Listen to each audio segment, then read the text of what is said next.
While we were planning this programme about German cars, a bit of a row broke out in the office. What's the best British car? Has anyone got any thoughts? What do we think is the best contemporary British car? Hold on a sec. What? The what? TVR. TVR is a good car, no denying that. Has anyone else got a thought? Ariel Atom. That's not really a car, that's sort of a bedspread with a motorcycle engine in the back of it. XKR. XKR, now that's a Jaguar. Yeah. And Jaguar's owned by Ford, which is an American company. And it's the same story with Rolls-Royce and Bentley, they're German. And it's the same Aston Martin, American. Absolutely. Anyone else got any thoughts? Nissan, what? Nissan Micra. Now, you see...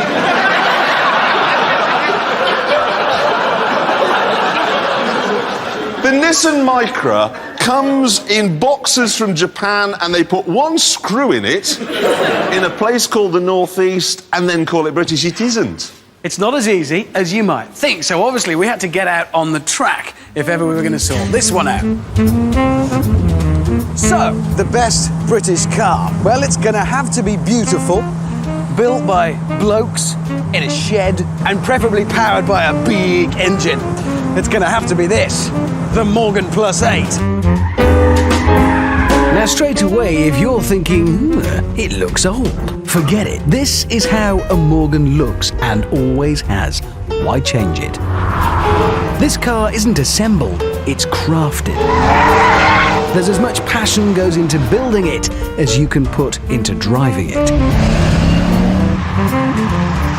Do they still make those out of wood? Yep, engines out of an old boat.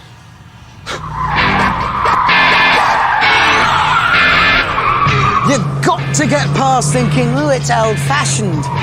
It's made from wood, because wood is the best thing to make it from. Suspension is there to do one thing and one thing only, keep the wheels on the ground. And that bit of flex in the chassis helps you do exactly that. Oh, and then it gets bumpy sometimes and it just, come on.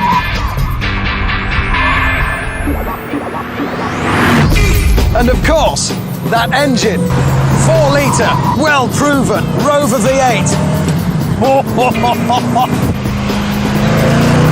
Best of all, not only is it as beautiful as the Malvern Hills in which it's built, it's fast. Oh look, Jeremy's brought a plastic car. This is the Noble M12 GTO, the new one with the twin-turbo 3-litre engine. And I've got a bit of an idea. Richard, do you fancy a race? Yeah, I'm always up for that. Good. Little loop round here, and I reckon I can get back here, get out of the car, and read a book before you finish. That's just a ridiculous thing to say.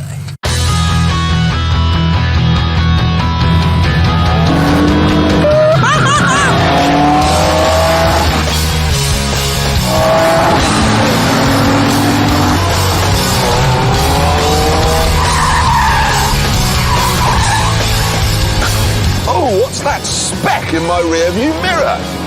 Why, it's the Morgan.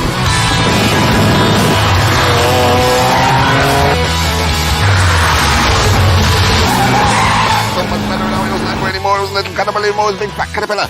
Built a small house called a cocoon around himself, stayed inside for more than 2 weeks, and he nibbled a hold of the cocoon, pushed his way out, and he was a beautiful butterfly with time to spare. But then, I have got 352 brake horsepower, he's only got 190. I go from 0 to 60 in 3.7 seconds, that's faster than any Lamborghini. He takes 6.5. I have a top speed of 170. What's your top speed? 135. 135. That is not a book. Look, I could have read Pride and Prejudice, but this is better. This is A Very Hungry Caterpillar. You should read it. It comes with a toy, just make sure it doesn't eat your chassis. This car is plastic. It has a stupid rear spoiler and it's made by a company no one's ever heard of on an industrial estate in Leicestershire. So for posing, it's hopeless. But for the undiluted thrill of driving, it's almost impossible to do better. Yes, yes, yes! God, I love this thing. I drive lots of cars, but you know, very little puts such a big smile on my face as this. You know when you see someone water skiing, how they arc through the water with total grip and total control. Well, that is what it's like driving a Noble. Except, of course, in this, you have the incredible soundtrack of that engine, those two turbos sucking in great lungfuls of air and then dumping it through the wastegate. Whoa.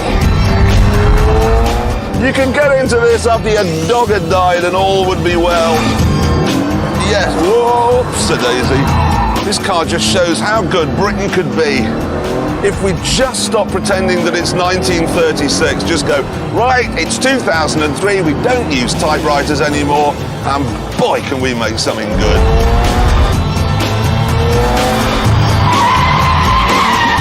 And yet, despite this precision and this handling genius, it's comfortable. I've got air conditioning, I've got a stereo, I've got lots of space, it's nicely trimmed, there are leather seats.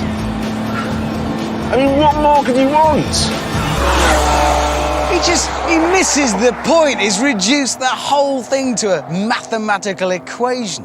That's not a car, it's a calculator. They've brought the wrong cars. Actually, you know what? I think they've brought the wrong type of car. I'm not denying that Britain makes good sports cars, but the best British car is actually a comfortable saloon. Let me explain. This Rover 75 might look as if it came out of the 1950s, but in many ways it's the right car for modern Britain. Now, I'm a big fan of modern Britain, but let's think about what it means to the motorists. It's sleeping policemen, gatzos, congestion, broken up road surfaces, all that sort of stuff. Stress. Now, when you're faced with that, what do you want? 0 to 60 in 5, 4, 3 seconds? Louvres on your bonnet? I don't think so. You want peace. That's what the Rover gives you, peace. There's nothing raucous about its V6 engine. It rides more smoothly than a Rolls-Royce Corniche, and it's trimmed like a first-class cabin on the Titanic before it sank.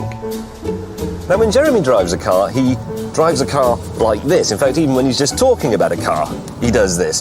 And Hammond talks about barrelling along in his Morgan. I don't want a barrel, I want a waft. Clearly, we weren't going to agree without an informed and reasoned discussion. Okay, the Rover is a proper symbol of British defiance.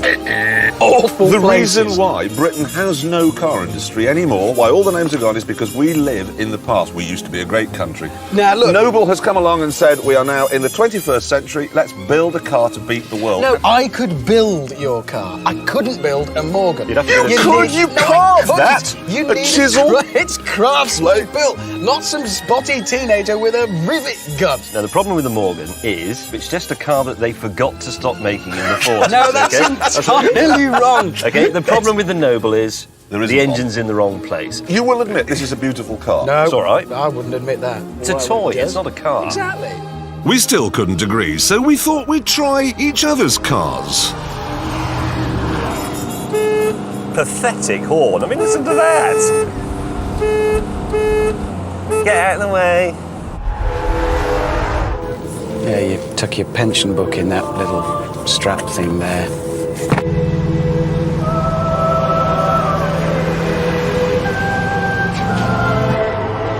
Whoa! Now that is terrifyingly quick, but I quite fancy, I don't know, a nice relaxing ride in a Rover. Oh my God! Oh! He nearly fell out of it. Swear, Hammond. Sometimes I don't understand that boy. What? I'll tell you what, do you live in a house or a barn? A house. Do you sleep on a bed Oh, or no, a bed of straw? a bed, obviously. Come on, this is a bathroom appliance. It's plastic. It's just... Okay, I'll tell you what we'll do. I'll tell you what we'll do. No more arguing. We'll put it to the vote, okay? So Fair we're enough. a democracy all of a sudden. Yeah, we're a Right. democracy now. That's a first. Ladies and gentlemen, can I have a show of hands, please, for the Rover 75? That's 3, James. Right, yeah, OK. Ladies and gentlemen, show of hands, please. For the mighty Morgan. Oh, that's not bad. That's all the elderly gentlemen have got that. And can we just round this one off now, please? For the Noble. Yes, there you go. A complete wipeout. The best British car.